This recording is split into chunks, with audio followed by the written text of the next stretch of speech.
standing at the border of what we used to know. 5 points in the darkness make a different kind of show. They say we're better together, but what do they know when the stars align differently down here below? And maybe we'll rise when we cut all the ties. There's a flag that we fly under our own sky. Remember all the stories that your granddad told about a republic that wouldn't be controlled. Now the suits in the city say we've all been sold, but there's a fire burning that just won't get old. And maybe we'll rise when we cut all the ties. There's a flag that we fly under our own sky.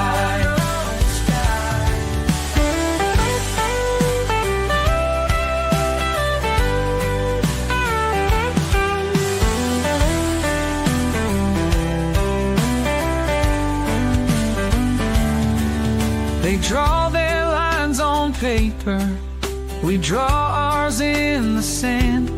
Some dreams are getting closer, while some don't understand. Don't understand. The highways stretch forever toward a setting sun, where cattle graze on memories of battles won. They say unity's the answer, but maybe we're done with playing by the rules of the chosen one. Oh, maybe we'll rise when we cut all the ties. There's a flag that we fly under our own sky.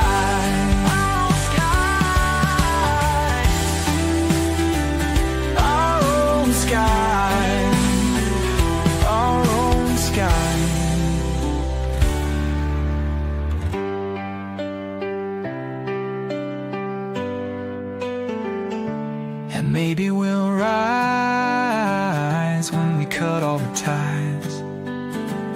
There's a flag that we fly under our own sky. Our own sky.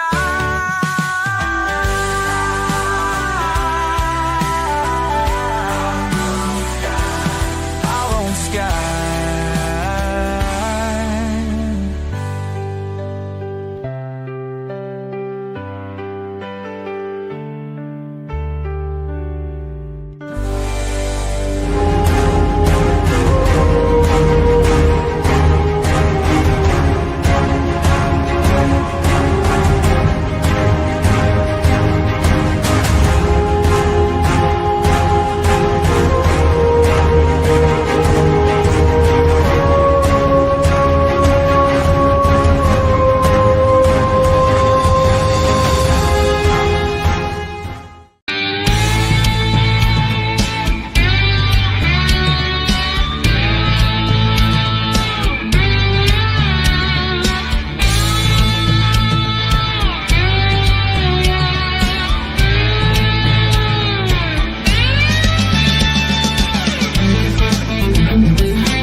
Well, good evening, everyone. It is that time again.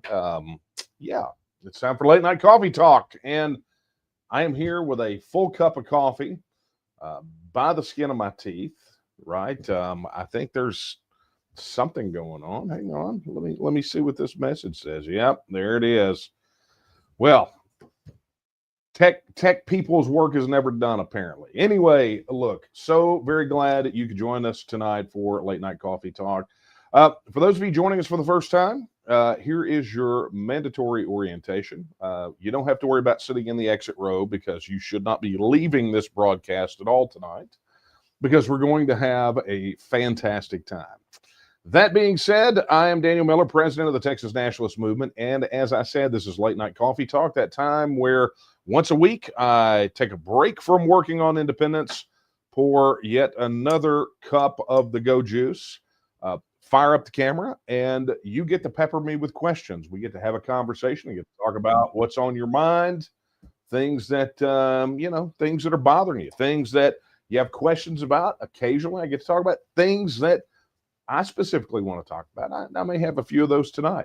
But here is what you need to know. If you have a question and you're watching us on YouTube, just drop your question in the chat. While you're there, be sure to like and subscribe and hit that notification bell. But also, you can drop your questions in chat. Say hello to your other chatters in there as well. A reminder, super chats are active and your contributions are always welcome because they help us do this and, go out and do some of the things that we'll be talking about tonight, because I actually have guests tonight for a little bit. They're going to come in and they're going to tease you a little bit, but we'll get to that in a minute. But anyway, drop your questions in the chat on YouTube. If you're watching on Facebook, drop your questions in the comments. Be sure to like and share while you're there. If you're watching us on X, be sure to drop your questions in the comments. And of course, re-share the post, repost. I don't know. It's so much easier when tweet was a verb. I mean, it was easier. Okay. It was a lame name, but it was easier. Okay. But anyway, do all the Twitter things or the X things. See, I'm still stuck. I'm stuck. I am forever going to be stuck on that.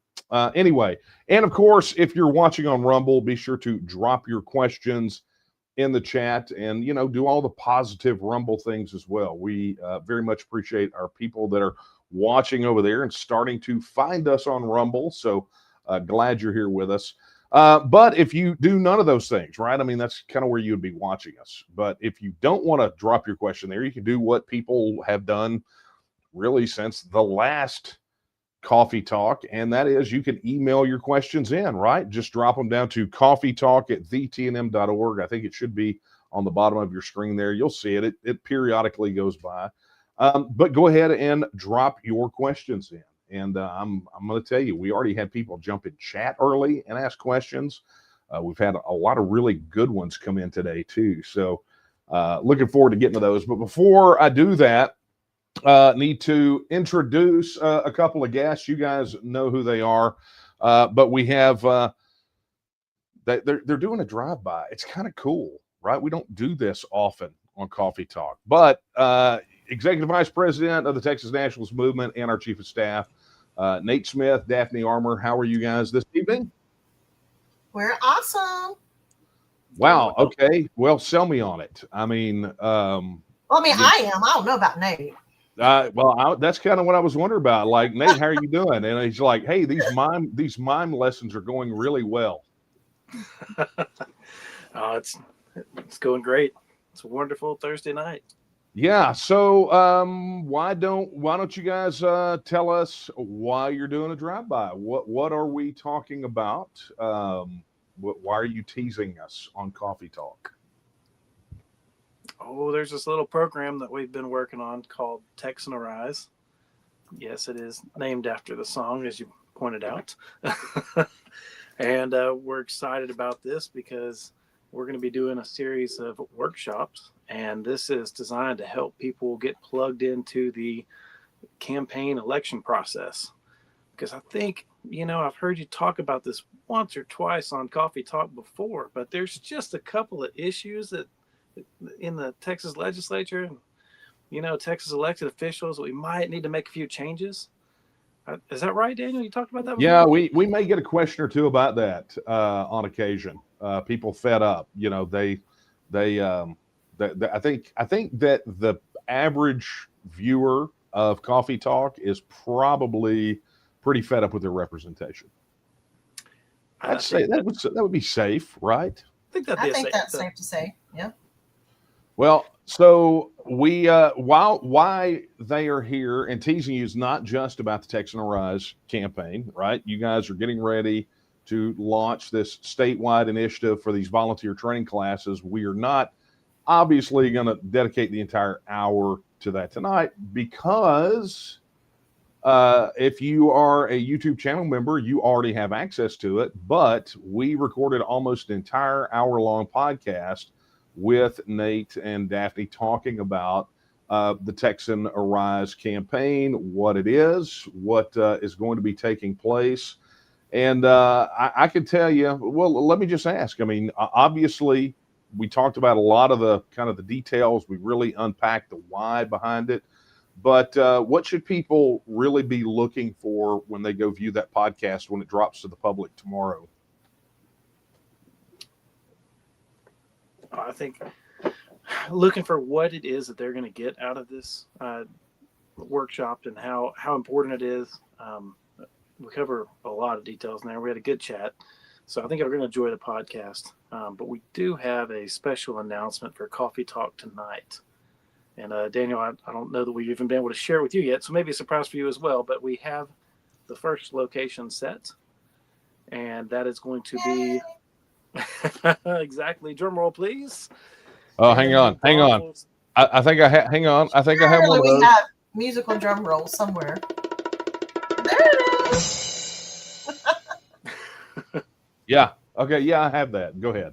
Nice. In New Braunfels, Texas, I want to. It's going to be on. Here's a magical day. I want to know who. Somebody in the chat needs to sound off with what day this is. It's going to be on October the 2nd. Somebody tell me why that's important. I know we got some Texans in here, so I want to know why that's important. We're excited to have that. So it's going to be at the Rudy's Barbecue in New Braunfels, Texas, and it's starting at 6:00. And we're going to be getting all the details available to you and a link sent out soon. So I know all of y'all are on our email list. You'll be getting emails about it, and we'll let you know where you can sign up. Okay, so guys, you heard it here first. It's not on the Texan Partisan. It's not anywhere else. Your first Texan Arise volunteer training. I mean, and look, go listen. Let me just say this before you get all super excited. I want you to go listen to the podcast of the Texas News podcast where they talk about it, and then I want you to be excited. Because this is a big deal that's getting ready to happen with a goal to train. What did you guys say? 1,000 brand new campaign volunteers through the duration of this effort, right? Correct. Yeah. And let me just be sure the training is free. Is that correct? That is correct.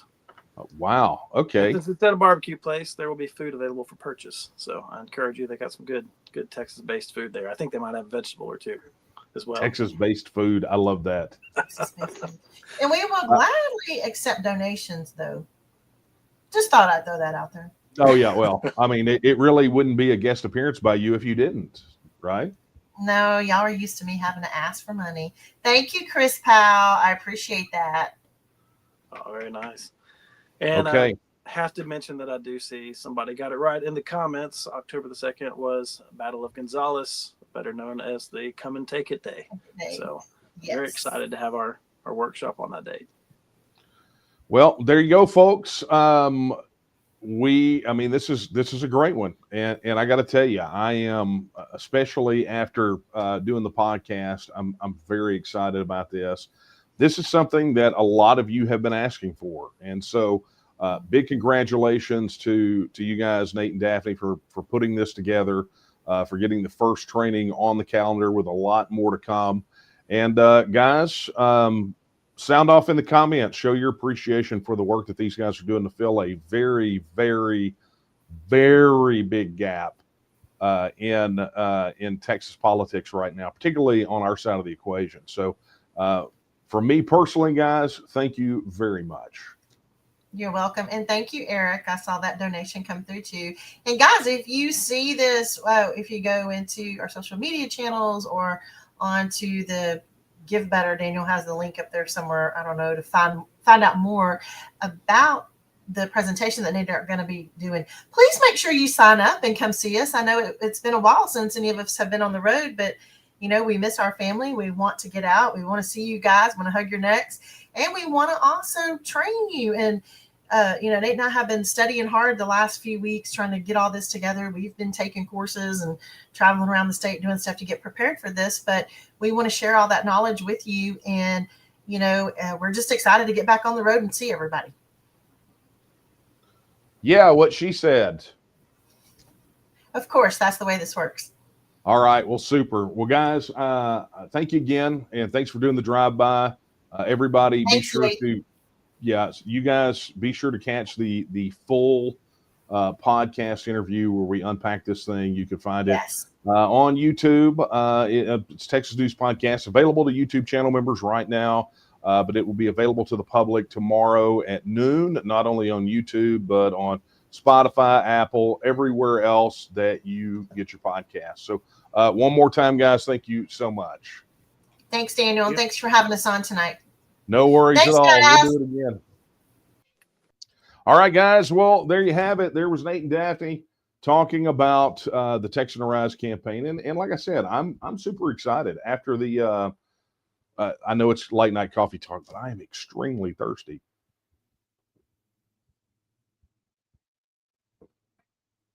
That's before I get hate mail, it's not beer. It's water. All right, let's get down to the brass and the tacks, right? You guys have got a lot of questions, but let me start off by thanking some of our super chatters. Chris Powell for his super chat, $99.99. He says, it's tragic what happened. Texas independence is more of a must. That way we can control more of our school and educational system to have less extremists with godly Texas values. Proverbs 24:12. It's our duty to protect people from going to the slaughterhouse. Well said, sir. And thank you again for your super chat. Another super chat from Eric Riddle for $100. Thank you so much for that, Eric. We really do appreciate it. And another super chat from Lee Jacobson for $20. Again, very, very much appreciate that. This is what helps us get, keep on keeping on, right? And this is what allows us to do these things like the Texan Arise campaign that, and offer them for free. That's good. So thank you so much. And of course, George Rogers with a $5 super chat. He says, need to get legislation to restore the Southwest Conference. That is a sports sports comment. And I have learned one thing is don't take sides in sports on a live stream. That is a good way to get people to fight. But I can't say that I disagree with your sentiment, George. So, all right, guys, for those of you joining us late, be sure to drop your questions in chat, and we'll get to those as well. But let me start off with some of the questions that came in via email. Wow, and there are plenty. Okay. Let's find where we start. Okay, this is from Joe. Joe asks.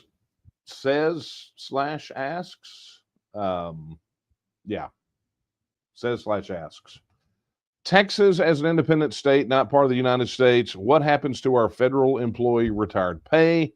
What happens to our Social Security and our Medicare benefits? If we were no longer part of the United States, we would soon be homeless and no money at all. Joe, I will tell you that there are a lot of people right now that are watching this that are probably at home giggling to themselves because what you just asked is the most asked question that we get in relation to the independence of Texas. Okay. And that's no commentary. You obviously have not heard it asked before, nor have you heard the answer.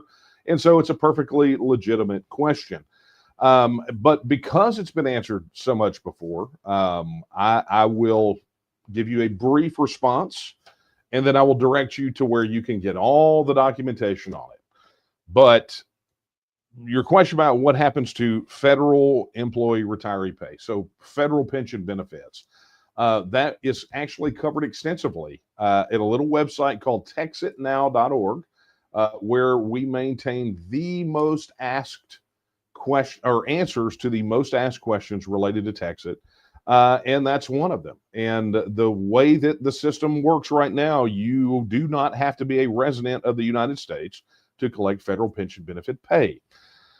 That also extends out to the rest of it. Your Social Security, you're talking about various things like Medicare, things of that nature. But let me just say all the answers to those, all the wonderful sort of textbook answers about policy and how all that and the mechanics of it, that's all there.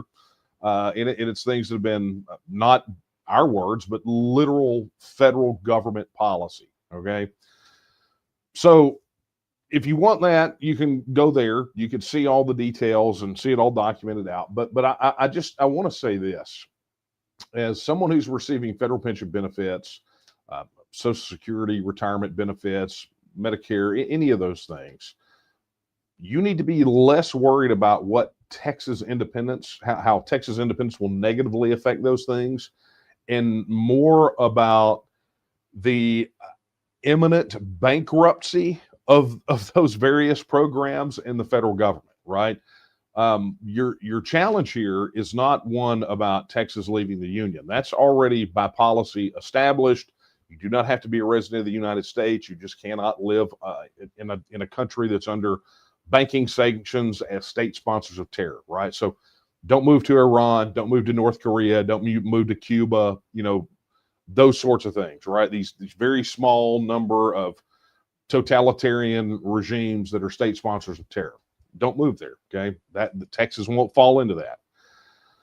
But, from the mechanics of it, I think that's a less interesting conversation.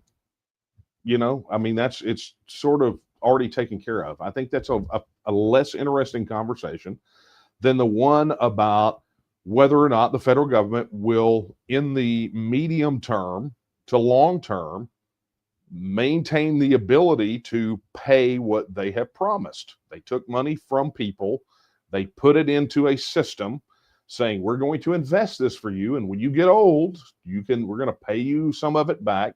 Worst retirement system in the world, right? It's a horrible investment plan. And we know that because we have competition. The Galveston plan, it absolutely wipes Social Security off the map as far as returns go. But the point here is that if the federal government is insolvent and the federal system goes, pear-shaped, belly up, whatever you want to call it, it doesn't matter where you live. I mean, you could go live on the doorsteps of the Capitol and Congress and still not get your federal pension benefits, because if they can't pay it, they won't pay it. And at some point, they can only print money so fast to the point that it becomes worthless, and it doesn't matter. Sure, we'll pay it, but now a loaf of bread costs $1 million, right? So your bigger concern is staying attached to that federal system, right? Because if you're attached to them, it's not going to make a difference if they can't cover all the chips on the table. Best bet, Texas independence. Texas figures out a way to migrate that system over into something that is more financially sound, and I think Texas could make that happen. And I believe Texas can work that out. We've seen various financial, economic scenarios that have been run that show that, ultimately, if the federal government decided that they would not be willing or able to pay those benefits, that an independent Texas would be able to essentially still cover all of those federal pension benefit payments, somewhere in the neighborhood of about 74 to 75 billion a year is what it amounts to, but still have a tremendous, tens of billions of dollars of surplus that's no longer being sucked away into Washington, D.C. You have to remember, we overpay anywhere from $103 to $160 billion annually into the federal system. And I'm going to say that again because I see a lot of people misquoting this, and I want you to take notes, everybody out there. Texas overpays overpays $103 to $160 billion annually. That's not how much we pay in. That's how much we pay in, but never get back. Okay, so big difference. That's how much we overpay. If we're no longer in the union, then that means that money stays here in our pockets, in our economy, in our businesses. Whole other conversation. I said I wasn't going to go along with this, but I did anyway. So anyway, Joe, that's the answer to your question. Look, for questions like that, if you want to get kind of down into the down deep and dirty of the policy aspects of it, go to texitnow.org. Go there and be sure that you go look for your questions. And if you don't see it there, reach out to us, and we'll be sure to make it happen. At least get an answer to it on there. All right. Let us see where we are on this scenario. Okay, let's find another one over here. Via email. Okay. All right. Let me see if I can pull this up again, guys. I apologize for doing this kind of stuff live, but I think that you guys will appreciate this as we make it happen. Okay, stand by.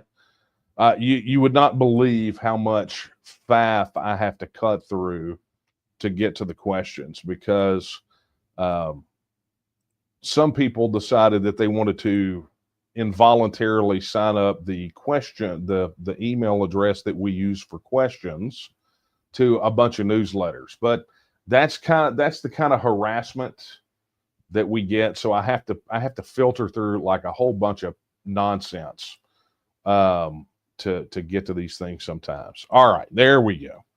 Now I can find it. All right, this is from Liz. Wow, that was way more difficult than it should have been. Here we go. This is from Liz. Liz says, Sid Miller, who is our agriculture commissioner, states death threats are coming in on elected officials here in Texas, including the governor. Would like to see this discussed. Yeah. I'm not surprised, right? I mean, the climate that we are in is more hostile than you could ever imagine. I will say this, and I think I talked about this last week, right after this happened. Our head of safety, here at the TNM put Karen and I on travel restriction, because just not just the sort of increased hostile environment, but it's also that it's not like we haven't received these sorts of threats in the past.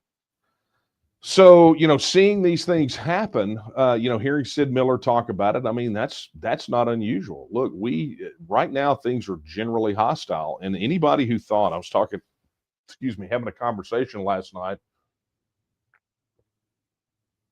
with Travis Roberts from over there at Defiance Press and Publishing.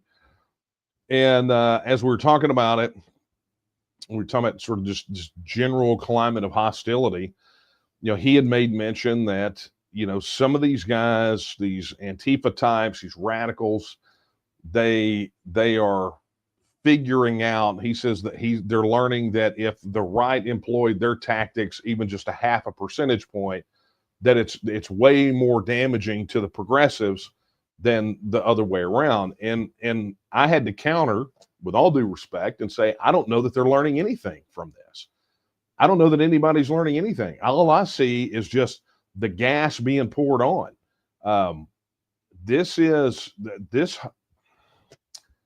trying to figure a way to say this without sounding like an absolute lunatic alarmist or a jerk. And I don't know that there is a way. So I'm just going to flat say it. Things are about as tense and as bad as it's ever been, right? I mean, I can look back through the duration of my time before signing up for the fight for Texas independence, all that kind of craziness through the mid and late 90s, the things in the early 2000s, the formation of the TNM, the whole nonsense with, just out of all of the crazy hostile things, the hostile climate, the dangers from the federal government, from radicals, from insurgents, from all those things, I can say with an absolute straight face that I truly believe that we're closer now to, I'm not going to call it a civil war, although that is the term everybody's using, but I think we're closer to balkanization than ever before. And I say that not lightly, because I never wanted it to get this far. And I don't want it to go any farther. But, there are times when people become whole people, not just individuals, but whole masses of people become consumed with madness and bloodlust and just, craziness, right? And we've seen this historically. We've seen it time and time again throughout history.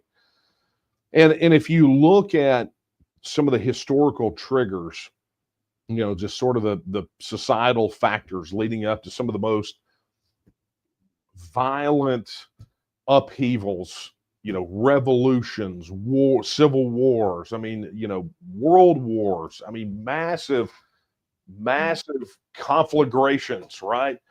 You'll see these markers, these signposts, and not without relation.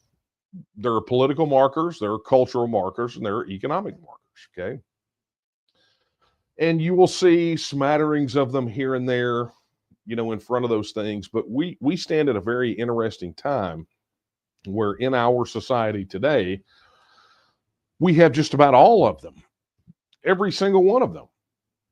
All of, I'm not going to say all of them, but just about all of them, all of these things, that's why you see people so freely compare, kind of the climate here to what it was like in the 1850s ahead of the Civil War, or maybe in the colonies ahead of the American Revolution, or in France ahead of the French Revolution, or during the Spanish Civil War, or and what's crazy about it is while those things are not one-to-one, because we talked about that, there are no one-to-one analogs in these things, it is absolutely clear that you can pull out sort of essences from those things.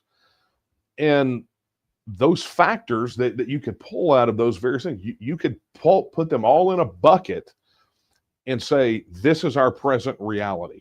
This is what we're living in right now.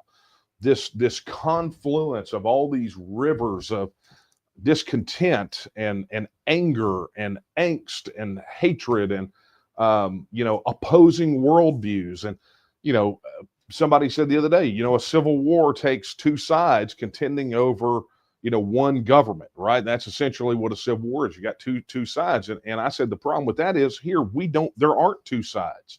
That's why I talk about that's why, while I agree in principle with what Marjorie Taylor Greene says related to national divorce, that's not how it works. We have 50 different states, and that's just the reality of it. But that's why I can agree sort of fundamentally with her premise, but not on the whole, because there aren't just two different sides here, right? This thing is splintering into 1,000 pieces.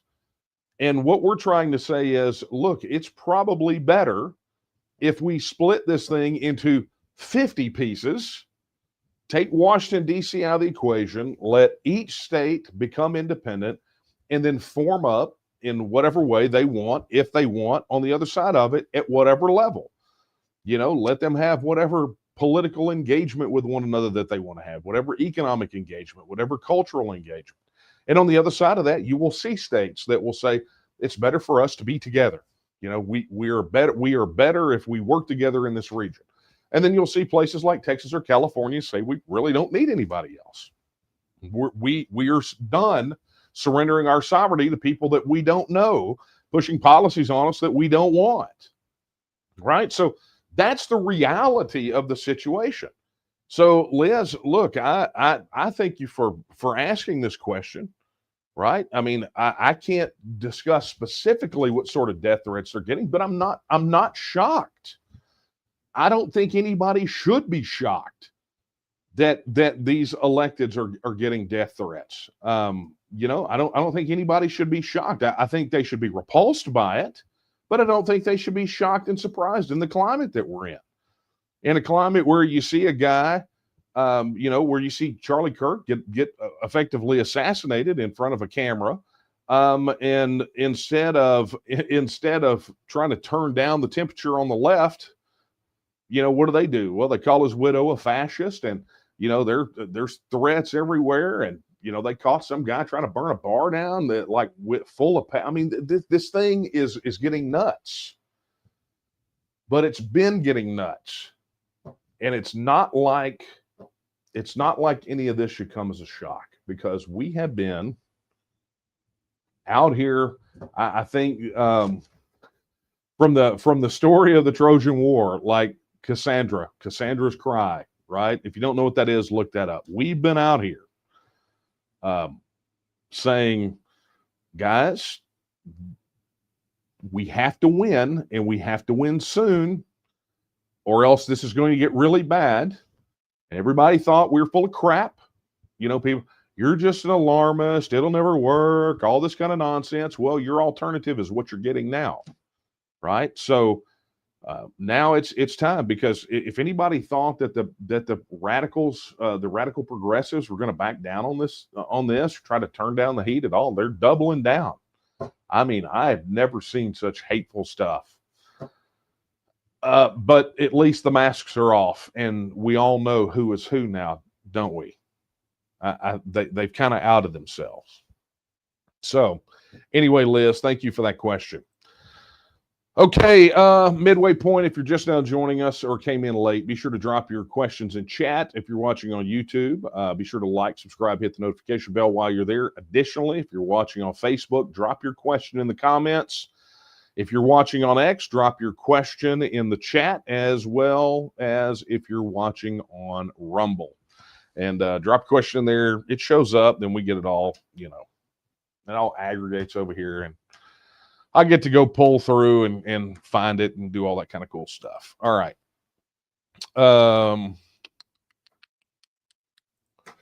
right, let's take another one here. Okay, this is from Bill. Bill says, President Miller, oh, that's very formal. Thank you. Unnecessary, but I appreciate the sentiment nonetheless. Many thanks for once again taking questions from a variety of Texans. I know not all these questions are easily addressed. Lately, I've heard growing talk about states along the West Coast and upper and eastern seaboard possibly seceding to either merge with Canada or go it alone in some sort of collective formation. Given your long advocacy for Texas seceding and becoming a republic, how do you perceive talk of the secession schemes touted above? And that's Bill from Waco. Bill, thank you for this question. It's interesting, because I can attest that those movements do exist.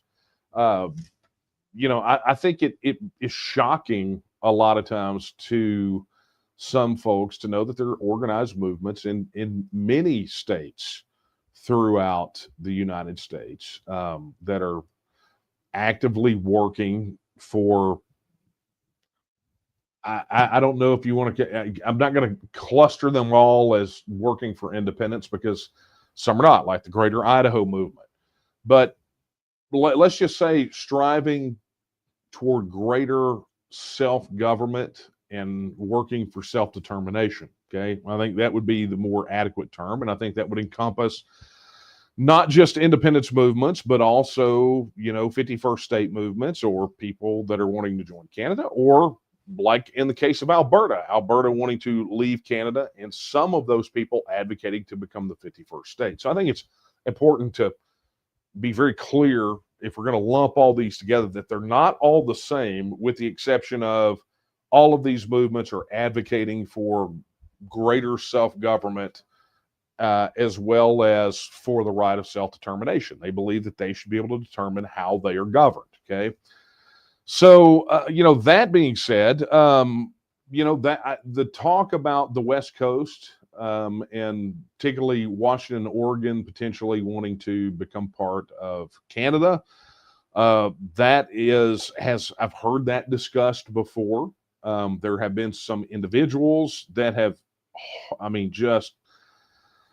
let's just say, vociferously advocated for that. However, what I think is more likely and what actually has more support is for those states to become outright independent. There's a whole Cascadia movement. I don't know how organized they are, where they're trying to get Oregon and Washington to come out together.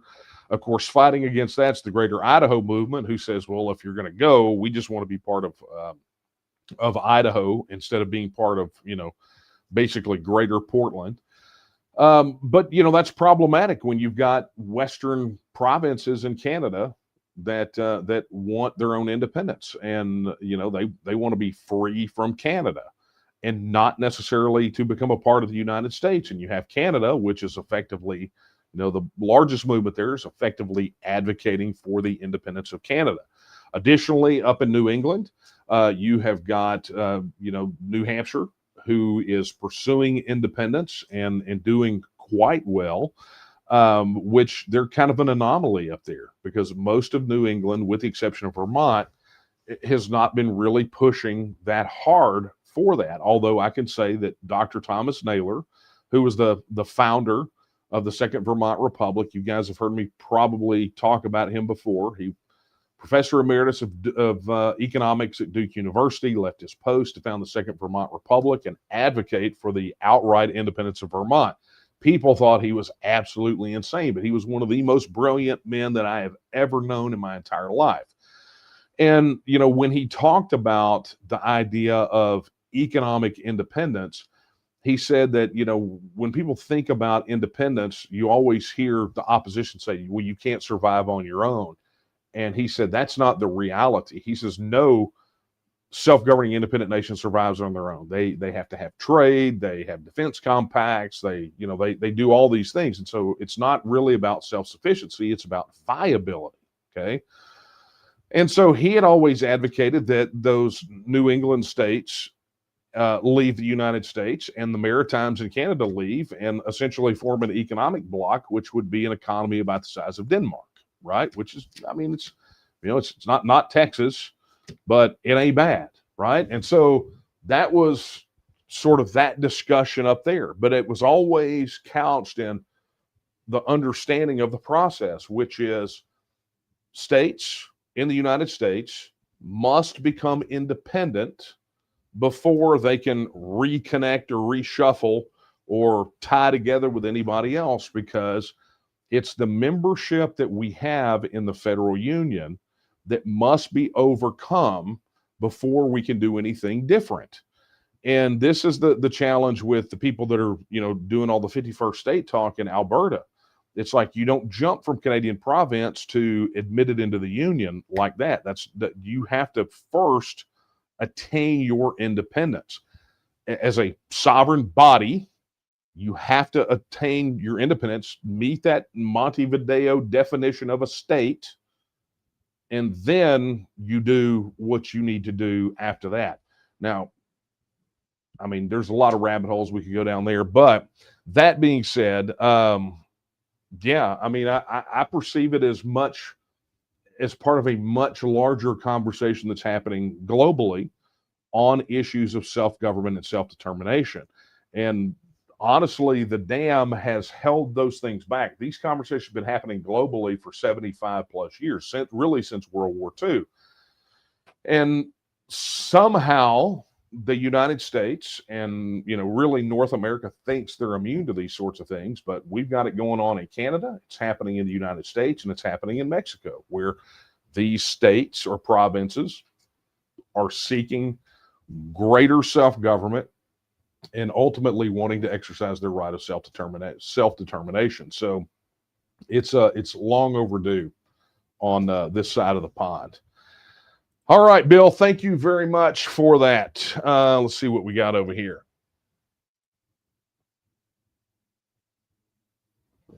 Sorry about that, guys. I am so thirsty. JD Whitney says, this is from Rumble. Question from Rumble. That makes me happy. Will Chip Roy help our cause if he is elected? I do not know the answer to that. But what could help close that gap of reliability would be if he were to sign the Texas First Pledge. And I got to say this, and this is my, I guess this is my message to any of you that are out there that are running for office here in Texas. The litmus test for the vast majority of our supporters, and me especially, is going to be, is this person, is this candidate a signer of the Texas First Pledge? Now, if you don't know what the Texas First Pledge is, go to taketexasback.com and you can read what it says. And that's what I'm going to vote off of. I'm going to look, and if a candidate has signed that pledge, then that's who I'm going to give my vote to. And I will say this because I've talked about this before, and any of you that have been here for quite some time, I think we're well over 200 signers on the Texas First Pledge. And that includes office holders and candidates, both current and former. And the reason we keep formers on there is that they will run again at some point, probably. There's a high percentage chance. And indeed, that's exactly what we saw. So, we've got statewide office holders. We've got state level legislative office holders. We've got candidates all up and down from state house to schoolhouse that have signed that pledge. And so, JD, I'm just going to say this. If you out there are talking to candidates, ask them the question, have you signed the Texas First Pledge at taketexasback.com? Ask them, right? And if they don't respond, ask them again. And if they don't respond, ask them again, and do it, and just let them know that your vote is contingent upon that. That has a pretty big effect on where these guys are. And so I will tell you right now that not a single one of the attorney general candidates has signed the Texas First Pledge. So, I've heard Chip Roy talk good game up in Congress when he's railing up against, the Biden administration. Why did we join this union in the first place if our border is going to be crap, right? I've seen those things. We played the clips on the live streams. And there's a podcast episode where I go through not every, but all the high profile people who have said things that kind of lead you to the idea that they're leaning toward or feet firmly in the TEXIT camp. Chip Roy is among those people. But I can't guarantee that. I can't guarantee that he's going to help us. I don't know. Sign the pledge. That is a good start. Let these candidates sign the pledge. So if you're a candidate, you heard what I said, go to taketexasback.com and sign the Texas First Pledge. And then you will erase all doubt from Texas independent supporters, right? From supporters of the TNM, who will go out and absolutely work their butts off for you. And I know this because I ran for office and TNM volunteers came out of the woodwork to help out. People that I knew from the team. They were some of the hardest working people you could possibly imagine from one end of Texas to the other. So that is a great question to ask Chip when you talk to him, JD, but thank you for that. Okay. Wow. Let's see here. Boy, we've got some good questions tonight. Okay. Roy says he'll definitely be listening. Roy, hope you're listening. Okay, Tracy wants to know, do we have a chapter in the Rio Grande Valley? So let me do this. I will show you. Let me bring up the current map. It's just easier when I do stuff like this, right? So let's do that. And let's share the screen. And we'll do that. And boom, there is where you can find your answer. Go to local.tnm.me. Hang on, I haven't added it to the screen yet, but I will. There it is. And let me switch myself around here. Yeah, whatever. All right. Nope. See, guys, this is why we can't have nice things. There we go. All right. So as you can see on this map, if you go to local.tnm.me, this is where you can find out not only where your county is in organizational status, but you can also get engaged. And so what I see down here is I see 3 counties lit up in some stage of getting organized in the RGV. So if you go to local.tnm.me and your county, let's just pick this one here, is still in the white, means we're still organizing that county, which means that ultimately we would need somebody down there. So look, if you go, like I did Starr County, right? And I can go here and it says we're organizing in Starr County. You want to sign up?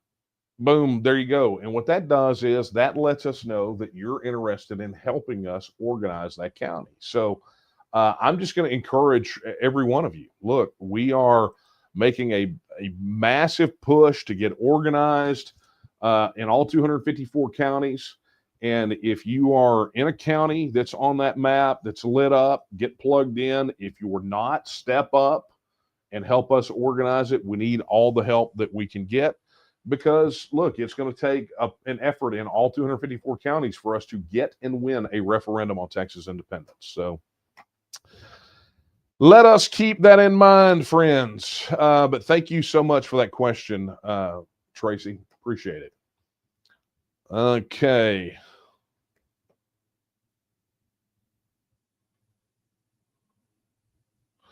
Okay, this is from Bert. Bert says, if we go forward and are able to regain our independence, how do we stop the same people who hijacked the U.S. from doing the same to us? You know, if they can't stop it from happening, they will try to covertly co-opt it the same as they did with the U.S. Maybe they are already embedded within us. Look, I have made no bones about it. Texas independence is not a is not a promise of utopia, right? Independence does not change human nature. It doesn't. Now, what it does do is it gives us a greater opportunity to prevent the sorts of corruption, but that doesn't. It's not a cure-all, right? You know, we live as fallen humans, and so if there is to be well, let me just quote Washington when he said that, you know, the price of freedom or liberty is eternal vigilance, right? And that's ultimately what it's going to take. Now, granted, as it stands right now, while we're attached to the federal system, systemically we are set to accept whatever sludge and sewage flow in from wherever and whenever, you know, whether that's tainted campaign dollars or bad policy, whatever it is, we are systemically attached to that and set to receive. And independence for us gives us an opportunity to at least get a handle on it, break those chains, those, you know, seal off those pipes that are pushing in and creating a lot of the problem that we have. But that's where that part of it stops. The responsibility is ultimately up to us. And given that all of this corruption, all of these things that have caused so much destruction and pain and hurt in people's lives, I could see where they would want to be exceedingly vigilant against seeing those sorts of things happen again. Now, how long will that last? A generation, 2 generations, 3 generations? We don't know. But hopefully, when we regain control of our own system of governance, we can put the processes and systems in place that cut out this nonsense, right? That at the end of the day, you know, can at least forestall corruption or mitigate it to some extent, right? But I don't want anybody to think that independence is a promise of paradise. Independence is a promise of the possibility and the opportunity of paradise, but ultimately it's in our hands. And that's really what this independence question is about. Right now, we have no choice. We have no opportunity, right? We have no possibility for all of those things that we would want that are the best for ourselves and our posterity. That doesn't exist. It's the destiny within this status quo political system is out of our hands. We regain our self-government. We exercise our right of self-determination, regain our self-government, and become a sovereign, self-governing, independent nation among nations. Well, what that does is that shifts, it opens up the possibility for us. It gives us those opportunities, but ultimately that's up to us as a people. How do we utilize that? You know, and I've had lots of conversations with Dr. Kortrup about this. He says, look, if you give people responsibility, they become responsible. And that's not the case, right? He and I disagree about this, and we can joke about it, but you know, the reality of it is it's going to be up to the people.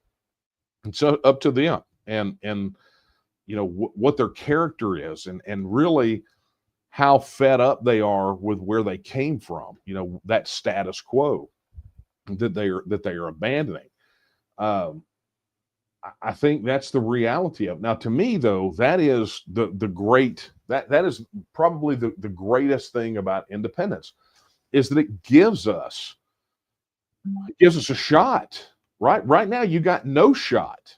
I mean, you got no shot in fixing the federal system. You're not going to fix it, okay? But independence means that we at least have an opportunity. We have a chance, a shot to call our own destiny, you know, to set our path. And really and truly, what that looks like is up to us. What will we make of the chance that we are given when we are given the chance? Anyway, Bert, thank you very much. Okay, Damien asks, I'm running short on time. Damien asks, is Rep. Hunt running for senator? He has not announced, and as you might imagine, he doesn't call me. So I really don't know. Okay, let's see what we got here. Excuse me. Okay, John. John in Tarrant County. Me and other Texans are concerned about water. Okay. Salute. I too was concerned about water very early in this broadcast, but I don't think this is the same thing. Me and other Texans are concerned about water, especially in the Hill Country. Previously, the TNM has highlighted what we consider priority legislation pertinent to independence, like the Gold Bill. Could the TNM consider giving priority status to one or a few future bills that pertain to water conservation or other related efforts? Can't have a prosperous country with no water. Absolutely. Yeah, there's no doubt about that. Look, I'm in 100% agreement with you, John. You know, it's a lot of times why we get crossways with people that call themselves hardcore fiscal conservatives, because we do not mind, and we actually hope for infrastructure projects that increase the resilience of Texas, whether it's water or the electrical grid or any of these other things. And so, you know, which we're still working on this, right? But I had mentioned a few live streams back that we are working on a policy document and policy guidance for a Texas sovereign wealth fund. And oddly, the pushback that I got on that, you know, even sight unseen, were from people that are ostensibly fiscally conservative. And so that being said, I will tell you that my state rep here used to be Alan Ritter. We agreed on literally nothing. He was not a great legislator at all. In fact, I ran against him in 2012. However, in his last term, the TNM got behind a piece of legislation that essentially became a water infrastructure financing program, right? Because the long-term situation in Texas, particularly with population growth, is the battle's going to be over water. We're already seeing it over the Marvin Nichols Reservoir. We had, if you watched my interview with Daniel Hunt, who is a candidate for state representative on the Texas News podcast, we talked about that as being one of the big issues where he's at in a rural district in Northeast Texas. So this is a big deal, but literally the only thing that we ever agree with Alan Ritter on was that one thing, because it wasn't a bad bill from the standpoint of preparing Texas for being resilient and prosperous and looking down and being very forward thinking. It was really good. Now, obviously, I can't blanket endorse every water bill that comes in front of the legislature. But that being said, case by case basis, we are definitely looking at things like water and infrastructure bills that serve the needs of Texas, not just for today, but for generations to come. So thank you for that, John. It's a great question, and one that I do not get very often.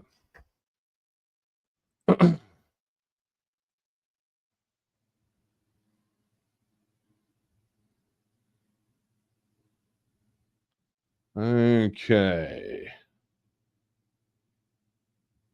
Let's go here because I'm almost out of time. Okay, let's see if I can rapid fire this one. Texas Gun Runners or Texas G Runner, I'm not going to assume what the G stands for, excuse me, says, what other initiatives does TNM or can TNM push in the Texas legislature to reduce our dependence on the federal government and or effectuate independence? For example, currency like DeRazio's bill, Texas Strategic Reserve. It's funny that this question came right after John's. Because there's a lot, right? And so I think I may have to take this one offline because it did come in here at the tail end, and I may just have to write a much larger article on it if that's all right with you. But let me just hit some of the high points here real quick. It's important for people to understand the mission of the Texas Nationalist movement. It's not just about the Texas independence referendum. That's a campaign within the longer TEXIT cycle, right? Go check out the course on TNM Social called the TEXIT Blueprint, and you'll see. But TEXIT is that process of moving us from status quo toward being fully independent. And across that, there are three different pillars, and you've heard me mention them tonight: political independence, cultural independence, and economic independence. And so there are a lot of policies this side of being fully independent and self-governing that move us that direction. Lots that we can do on the political front, the economic front, and the cultural front from a policy perspective. And you hit some of them. You talked about the Texas Strategic Reserve. We've talked about full militarization of the state guard for defense. You heard me mention infrastructure bills and projects related to water, electricity, things of that nature. There's just a lot, way more than I can go into here. But I think this may call for a larger written piece. So if you'll indulge me, I'll see if I can't get that and get it published on the Texian Partisan. But thank you for that. Chris Powell with another super chat. Thank you, sir. He says, Daniel, has John Boucher signed the pledge yet? Have you talked to him lately? So yes, John Boucher, who has signed the Texas First Pledge. Matter of fact, if you go to taketexasback.com, you'll see that he signed it, I think, like a week ago, maybe like last Friday. But for those of you who don't know who he is, Montgomery County, right? Big in the Montgomery County Tea Party. I think, isn't he vice chair of Montgomery County Republican Party? But, known John for years now. And he's running against Will Metcalf. And so John Boucher has signed the pledge. Will Metcalf has not signed the pledge. And in fact, I'm going to be interviewing John for the podcast next week. So stay tuned for that. But yes, Chris, he has indeed signed the pledge. And I will be talking to him when I interview him. So there's that. Okay, friends, look, that's a wrap. I am at time right now. I know no one wants to see me drink water, but I am so thirsty. Okay. Let's get down to it. Right. So yeah, we are done. That's all I can get to. Okay. So that being said, let me go ahead and do this.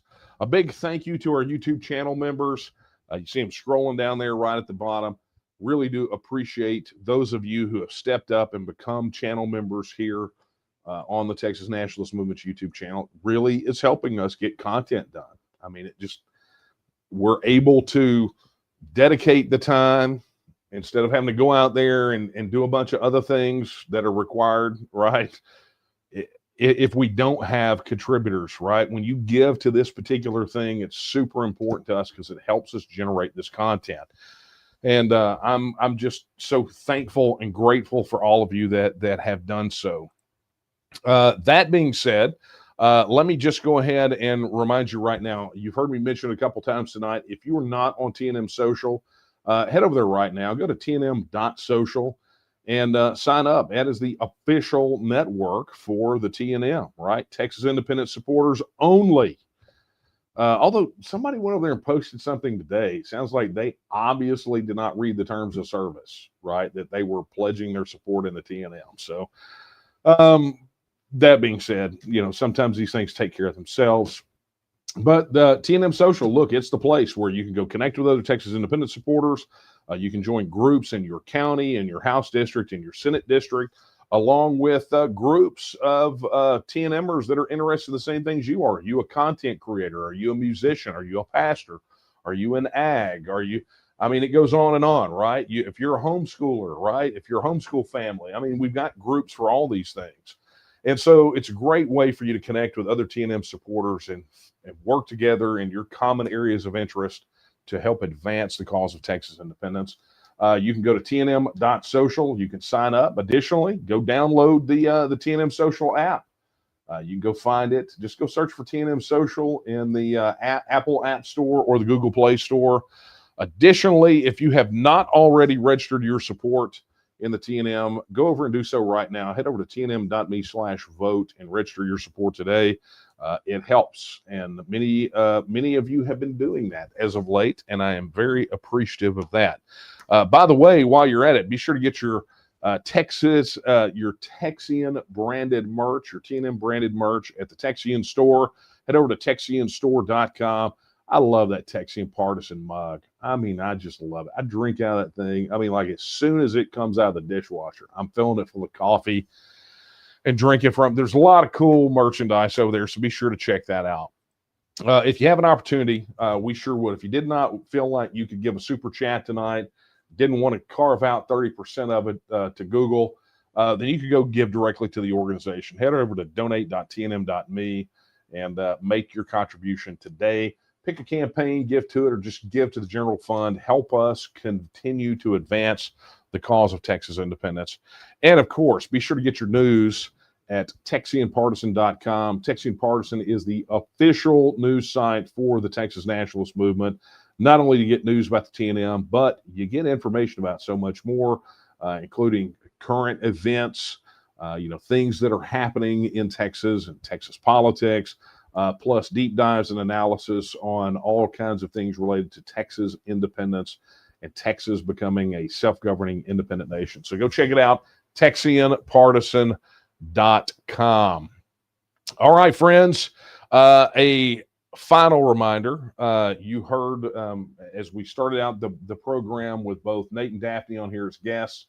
Be sure you go check out the podcast episode, the Texas News Podcast, which will be live tomorrow. Like YouTube channel members, you've already got it. So as soon as this is over with, you can go watch it, listen to it, do whatever. But for those of you that are not, you'll be getting it tomorrow at noon, right here, right on YouTube or Spotify or Apple Podcasts, all those different places. But it'll be right here. You'll find it. I feel rushed. I don't know why. I feel really, really rushed. Whatever. there's obviously something that I'm supposed to be doing, and so I better go get to it. But I have enjoyed our time together tonight.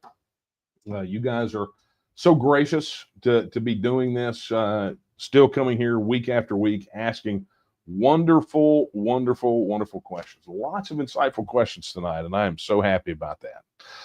So it is that time that we part. I'm going to leave you with the words that I leave you with every time we're together. They're not my words. They're the words of Sam Houston when he said that Texas will again lift its head and stand among the nations. I believe that time is now, and the question is, will you stand with her? Good night, everyone.